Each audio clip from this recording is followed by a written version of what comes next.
Hello viewers, আসসালামু আলাইকুম। Welcome back to my channel Surais kitchen. আশা করছি আপনারা সবাই অনেক ভালো আছেন।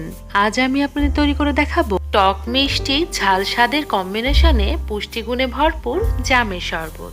চলুন আর কথা না বাড়িয়ে শরবতটি বানানোর প্রসেসটি দেখে নিই। জামের শরবত বানানোর জন্য আমি এখানে 1 কাপ পরিমাণ পাকা জাম নিয়েছি। এই জামগুলোকে খুব ভালোভাবে পানি দিয়ে পরিষ্কার করে ধুয়ে নিয়েছি। এবার জামগুলো থেকে সবগুলো বিচি এভাবে ফেলে দেব। আমাদের জামের সবগুলো বিচি ফেলে দেয়া হয়ে গেছে। এবার একটি ব্লেন্ডারের জাগে জামগুলো নিয়ে নেব।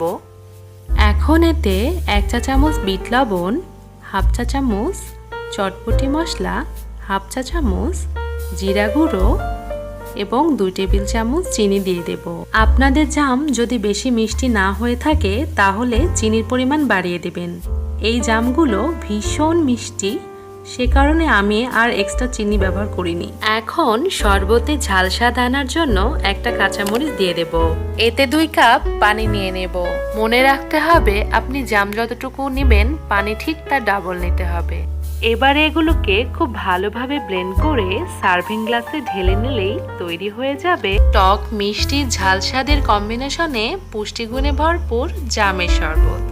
আপনারা বাসায় একবার হলেও বানিয়ে দেখুন, আর কেমন লাগলো কমেন্ট করে আমাকে জানাবেন।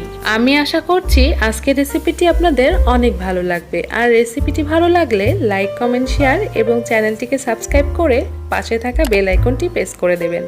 আবারও নতুন কোনো রেসিপি নিয়ে আপনাদের সামনে হাজির হব। আল্লাহ হাফেজ।